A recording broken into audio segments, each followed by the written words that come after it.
We know her as the one who will be returning to action on May 21st, headlining a UFC event at the Apex against Caitlin Vieira. She's the one and only Holly Holm, the preacher's daughter, kind enough to join us. There she is. Hello, Holly. I don't want you to get stopped by the cops. How are you? I don't want any problems. Is everything okay?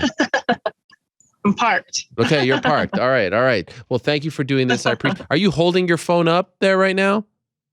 Oh, yeah, I was about to try. I don't have a phone holder in here. My other car did. Let me see if I can switch this up. Well, you could just nudge it. I just don't want to stress you out. Your arms get tired. We'll makeshift it. Okay. All right. There you go. Maybe if you just pan it down just a little bit because it's like almost cutting off your chin. Is that possible, or am I getting super annoying now? Oh, there, yeah. No. All right. Yeah. Oh, this is good. This is great. Thank you, Holly. I appreciate it. Am I in frame? I don't know. You're perfect. Right. You're perfect. You're perfect. Thank you for doing this. I appreciate it very much. Lot to talk to you about, but I'd love to know your thoughts on this past Saturday. You are a pioneer of women's boxing, and I know you were posting about it a little bit. What did you think of the fight between Katie Taylor and Amanda Serrano? I'll tell you what, they got out there and they knew that a lot of people were watching. They knew they had this big opportunity, being the main event, Madison Square Gardens, and they showed up to fight. It's always inspiring to watch, the hard work that these women put in there, and they go in there and they fight with passion too, and it was a fun fight to watch.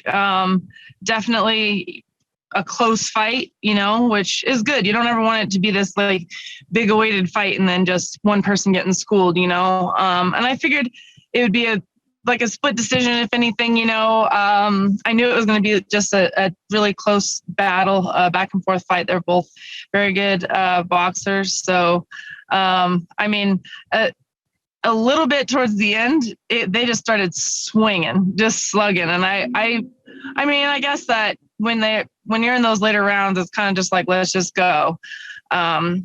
I didn't know if I knew I would see like back and forth, like a fight, but it kind of was even almost like a little bit of a brawl there at the end, just like throwing. Did that surprise you? Because that's not usually Katie's style.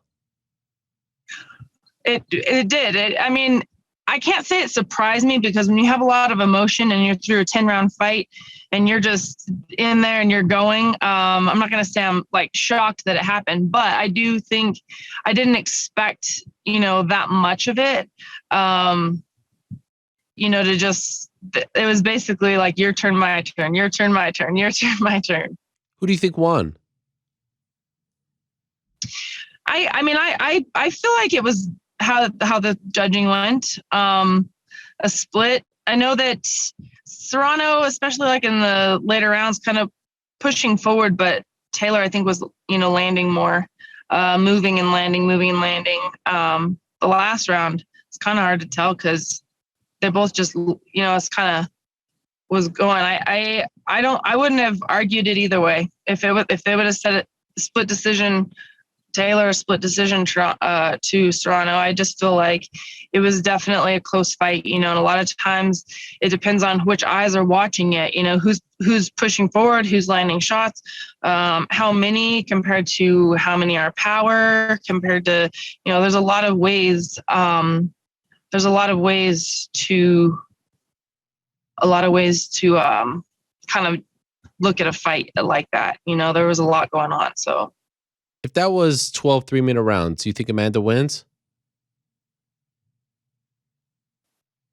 It's very hard to say. I definitely think they're both very tired in the end. I think Taylor looked slightly more tired, or maybe just a little more slowed down. But when you do 3-minute rounds compared to 2-minute rounds, your pace can be different. You do 12 rounds compared to 10 rounds, a pace can be different. So you never know what's going to happen with that. You go longer. Do they pace a little more? Does Taylor have more of her boxing and her movement to where it makes it more clear that she wins? Or the longer it goes, does Serrano be the dog fight and, pull out those later rounds by making it a dog fight? That's why fighting's so awesome, because it's so unknown. You don't know what's going to happen. Each round can be so different. And you see some boxing fights. It's not like MMA where you get dropped and then they can get on you and the fight's either over or not. You see some fighters, they get dropped, they get a standing 8 count, and they get 3 standing 8 counts through the fight, but then they wind up knocking the other guy out in round 10, 10, 11, or 12. So I think that's what, it's just different than MMA. MMA is so unpredictable. It's like, if it's not a knockout shot, it could be a submission. It could be just, wrestling. It could be, slamming someone. There's ways that are more unpredictable in MMA. But then there's boxing where it's like, you get dropped, there's still, you get a break. You get, not a long one, you get 8 seconds to try and come back. It's not like MMA where you get dropped. It's like, man, the fight could be over just right there. So it's really unpredictable. And when you change from a 10 2-minute fight to a 12-3, that changes a lot. Would their pace be the same? Maybe, maybe not. 3 minutes compared to 2 minutes, it can be, it's not just 1 extra minute. It's half of 2 minutes. So it's 1.5 rounds. So I think a lot of times people think, oh, just 3 minutes or 2 minutes. It actually adds quite a bit. When you add a minute, you're adding half of a 2-minute round, onto it. And that can change a pace. And does that pace does that help Serrano or Taylor's style of fighting? You never know. With all that said, would you be in favor of women's boxing adopting 3-minute rounds? I'm honestly open. I know a lot of people say, well, if they want to get paid like men, they need to fight as long as men. And I think that basically it comes down to entertainment. Women are just as entertaining, in their fighting as men. But I do think that we might be able to see some of that more having to make 3-minute rounds work and a longer fight. And sometimes a women's fight can seem pretty short. It's 10 rounds, but 10 2 minutes, that's still shorter than a title fight in MMA. 5-5s is 25 minutes. 10-2s is only 20 minutes with more rest, So it's just a different pace. If we change it, are people going to be trying to pace too much to where the fight's not as active? Maybe, maybe not. Do you know what I mean? I would totally be down to be fighting 12 3-minute rounds. But are people going to start, doing the kind of move, let time pass, pace themselves more? Because 2-minute rounds can be kind of a sprint sometimes. It can be really active. But you start adding, 12 threes is almost double. So 36 minutes or 20 minutes, it's almost. Women's boxing a lot more popular today than it was when you were fighting, thanks in large part to the likes of Katie and Amanda, Clarissa Shields, Michaela Mayer, a bunch of others coming up. If women's boxing was as popular back then when you decided to leave as it is today, do you think you would have never left? I think I still would have. Only because I came to MMA because I just started getting really excited about MMA. It's not that I was like, oh, I need to make money, and so I'm going to go over here. I want more people watching me, so I'm going to go over here. It was like, I kind of want to learn how to take someone down. I want to kick someone. I want to, that was more why I made the move to MMA. And I always say to myself, I need to follow my heart. And that's where my passion was like going. And I really didn't miss boxing.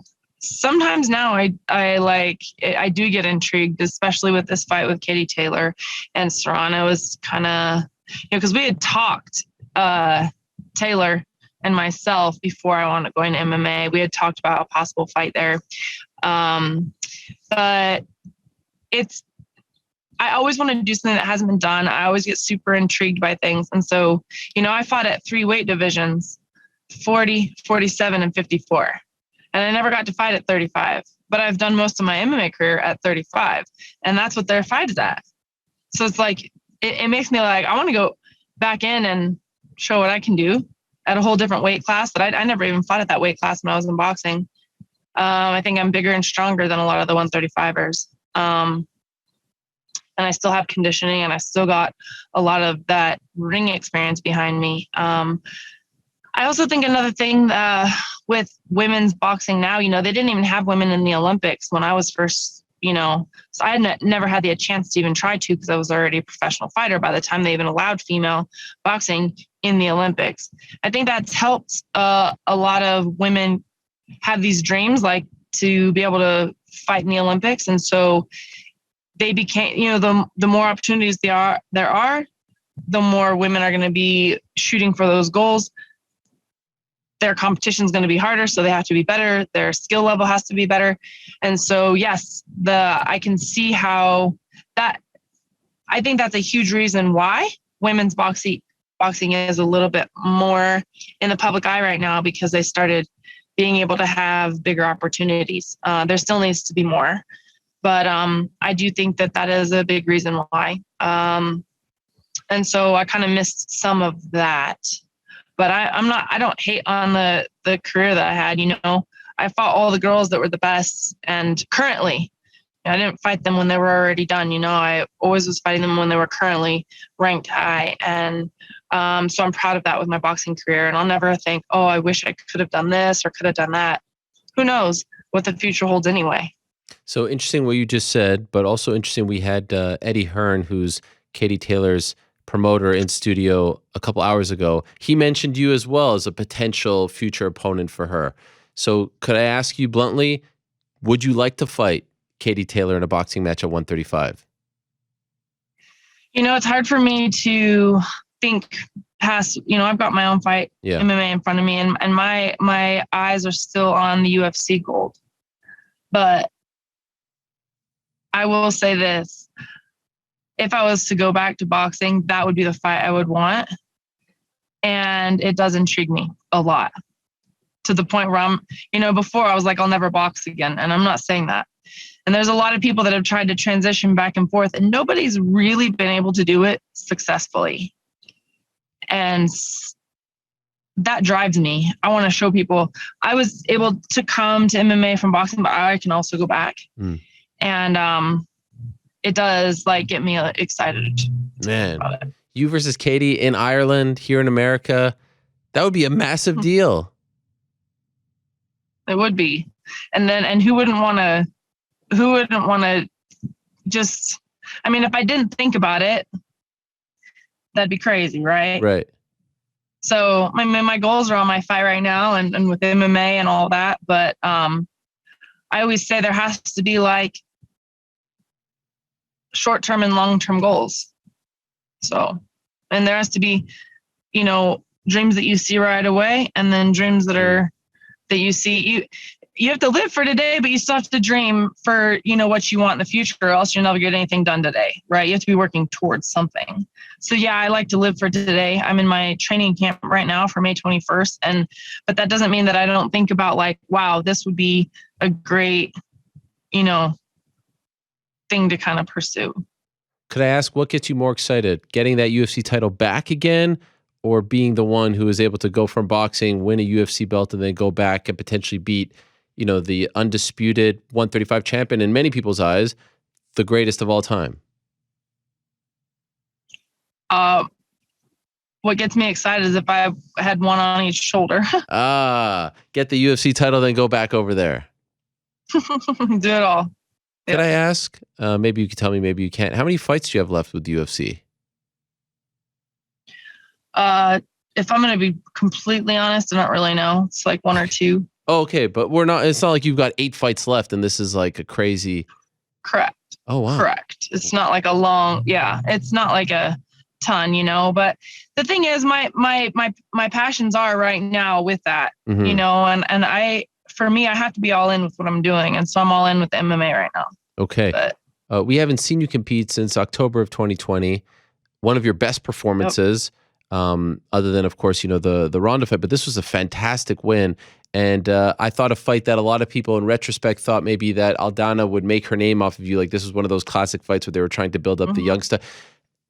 Could you even describe how frustrating the last year and a half has been for you to not be able to get back in there and have these setbacks on the heels of such an incredible performance? Yeah. I think nobody will really understand the frustration, but I have to remind myself I've had a very long career. I had a whole boxing career before I even started an MMA career. it's basically a decade and a decade, you know? And I had my first boxing pro fight at 20 and I'm 40. So I have to sit back and think, I just didn't want to be that person that's like, oh, woe is me. You know, I've been able to fight without having these huge setbacks from injuries and things like that. And that's what's been handed to me over the last year and a half. Some being from like actual, you know, my, you know, just wear and tear on my body. And then my kidney surgery, which was totally unexpected. And it's perfectly healthy now. Didn't realize I was even fighting with it like that all those years. And what was the issue with the kidney? So basically, I was born this way. And it's called hydronephrosis. And so basically I would get this pain in my stomach and it would happen mostly, it started in fight week. And I remember the first time it being really bad was in Singapore. When I fought Vetch Kohea, I had to go lay down. I couldn't even run. I had this pain in my stomach and everything's clear hindsight. Basically what was happening is I was water loading, drinking 1 gallon or 2 gallons a day. And then my kidney couldn't drain. So it was enlarged. It was like 3 times the size. So what it was is my kidney, you have your kidney and then your ureter is the tube that goes down to your bladder. And my ureter had an artery and a blood vessel that was like crossed over it like this. So it was basically like pinching a hose. So none of the fluid could get out.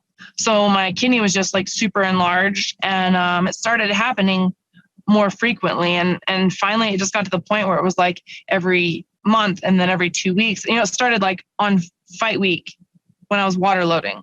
And then it was like on these other times. And sometimes I would cramp and be like, oh, I'm cramping. I need to drink some water. Oh, no. Which make it worse, right? So I drove myself to urgent care and because I was like folded over pain and they're like, what's your pain level? And I'm like, well, I drove myself to the urgent care. I've never driven myself to the urgent care before. Like something's wrong with my body. Like something's very wrong. I have abdominal pains and I don't know what it is. And they did my blood work and my kidney levels were like really terrible. And I freaked out. I was like, I'm having like kidney failure for some, you know, weird reason. And so they did an abdominal scan and they were like, oh, good news is we found out what it is and it's fixable. Bad news, like it's bad. So you need to go in tonight. And they admitted me to the hospital that night to put a stent in there just to relieve the pressure out of my kidney, had me on antibiotics because there's bacteria with all that. Basically urine is sitting in my kidney and there's bacteria and things like that. And they're like, have you not had like chronic UTIs and bladder infections and kidney infections? Like, have you not had chronic stuff like that? And I'm like, I mean, I guess I would feel things here and there. And I would just think like, oh, I need to drink more water, you know?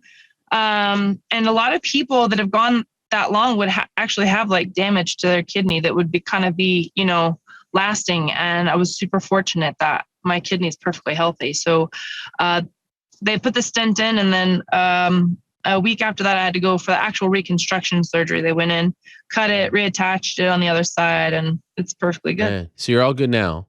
How long ago was that? I'm good. That was 1 year. 1 year. That was last. And then I had some knee things at the end of the year. So it's kind of been, definitely 2021 was a frustrating year, but I mean, I feel good and I'm excited to see how it's going to be to cut weight without having a kidney problem. Yes, you know? that is very exciting. I'm just I'm super thankful that it's not anything that was, you know, like a long lasting like problem. And I finally got, you know, I think I waited like 6 or 7 months before they did another, they call it a renal exam. And they put you in this machine and see how much each kidney is flushing. And then they give you like IV and then they give you like LASIK in the IV to like make you have to flush and see how well your kidney's working. Because before, you know, it's like one was working, my left kidney was working so much more than my right. And now they're equal. So this will be your first fight in your 40s, as crazy as that may sound. Crazy. Yeah, I feel your pain as someone who's about to turn 40 as well, if you consider that a painful thing. But how much longer we got? I mean, you got big plans here. UFC title, Katie Taylor. Doesn't sound like you're slowing down. No. Why would I? You know, coming and we never know what tomorrow brings, but right now, this is still my life. This is still my passion. Whether I'm 40, 39, 38, 42, it's not often that you see a lot of fighters in their 40s, but look at Andrei Arlovsky, just had a win last week and he's 43 years old. Look at someone like Tom Brady. He's 44 and he's, still cranking it. So yeah, do you got to take care of your body a little more? Do you got to spend a little more time on recovery? Yes, but that doesn't mean that that I'm not still doing well. That doesn't mean that I'm not still evolving as a fighter. I'm still learning and I'm still getting better. So, I'm 40, but I still feel like I have big dreams, like as if I was just starting out. Why did it take them so long to induct you into the Hall of Fame? I don't know. I think it's something they just do later anyway. I don't think they ever do it like right away. It's usually after, fighters are retired and stuff like that. Usually, I don't know. Was that a big deal for you when you got the call? Yes. There's always I'm very humbled with any award or any kind of honor or recognition that I get, but there's something different about the actual International Boxing Hall of Fame. You're not just in a woman's kind of recognition. Yeah. It's not just a state. It's not just, it's international. It's everything. It's male, it's female. It's not just like a state, local. It's not. And I want to be clear, I'm still super humbled with whether it be just women's recognition or just state or I'm humbled with all of it. But when you're considered amongst the best in the whole world, that's just on a different level. We need to have one of those in MMA. Don't you agree? And you would be in there as well. I agree. What's taking so damn long? I don't get it. Let's do it. I don't know what's taking so long on that. I agree. I agree because it's the best fighters from all over the world. Right. There definitely needs to be one. Did you ever think you'd see a day that two women would headline MSG for a boxing match and make seven figures in your lifetime? Or does this feel like, for someone that invested so much in that sport and got a lot more notoriety internationally in another sport, in MMA, than you did in boxing, but had a legendary Hall of Fame career, to just see that on Saturday, I would imagine, did it even make you emotional? Yeah. It made me super proud that is something that's big that's happening, and I was part of it because I'm part of what helped women's boxing get to where it's at. Definitely would love to have been the person that's headlining it, but without what I did and without the opportunities that have been built over all the years between whatever that might be, between the first girls that finally, were able to go to the Olympics, between the first time they fought on TV, it takes all of it. It doesn't just happen overnight. And there has to be building steps, and there has to be a lot of different people to put performances on to get to that point. So I definitely, I'm very proud. I remember when I actually first went to MMA, and a lot of my interviews were like, what about boxing? Like, do you think it's dying? Is MMA going to take all the women over? That was the big talk, right? And it still had been for like a while. Like, MMA was growing so big, and people used to ask me about that all the time. In every interview, I said, boxing will never die. It has its ups and downs, and it's not going to die. Like, even though women's boxing, when I had left, really didn't have anybody working, even for a while. I said that it will never die. There's always going to be someone else. There's always going to be someone better. There's always going to be someone with big dreams, and it'll always be there. Boxing is around forever. It will never die, ever. And you see now, everybody was talking about MMA, and now you see, all these people from MMA are going back to boxing. Everybody's asked me if I'm surprised. I said, no. I said from a long time ago, boxing will never die. It is one of the oldest sports of martial arts. It'll always be around till the end of time. It will never go away. It will definitely has ups and downs. I think it all depends on who's fighting and what promotions are. There's a lot of elements that go into a big fight. Those girls train their ass off their whole life, but they still couldn't do it without the people that believed in them to say, hey, let's do this fight at Madison Square Gardens. Well, they had to perform in order for people to even think like, hey, maybe we could put this on. Like you had to have the commission that's okay with it. You have to have like all the promotion. You have the TD behind it. You have to have the promoters. You have to have the managers. You have to have the coaches. You have to have the fighters. There's so many elements to one fight that sometimes all the cards kind of line up, maybe for boxing or maybe for MMA, but they're all going to be big. They're all going to be experiences and a journey, but boxing will never die. And I knew that there would be another big fight that would be bigger than before, because now that there's getting more and more, because guess what? Now that they had that fight at MSG, then people start to brainstorm, I wonder what other women's fight we can put together. Just like the fights I had help you bring here, the women before me help like the opportunities I had. The things I did help, because then people see and they go, oh, I wonder if we could promote this, or I wonder if we can do this. So, and that happens whether it be MMA or boxing. And sometimes it depends on who's there, who's the star, who's the one. And maybe you have one star, but if there's nobody else that's like out there to fight, then what's an exciting fight to promote? So sometimes it's not even just one fighter. It has to be two fighters, or else what's the excitement behind it? So there's just a lot, but boxing will always be around. It will never die. And I've said that from day one. Couldn't agree with you more. It was great to see on Saturday. It's great to see that you're healthy, that you're doing well. Congrats on the Thank you. The induction in June. That's a huge deal. But first, May 21st, we get you back in there. May 21st. Against Ketlen Vieira. That's a really important fight at 135. And I wish you the best. Absolutely. Holly, thank you so much for the time as always. You. Great to talk to you as always. I appreciate your time. Thank you. Well, I appreciate you. Good luck. Have a good day. There she is. Thank you. Holly Holm, the preacher's daughter. Great stuff.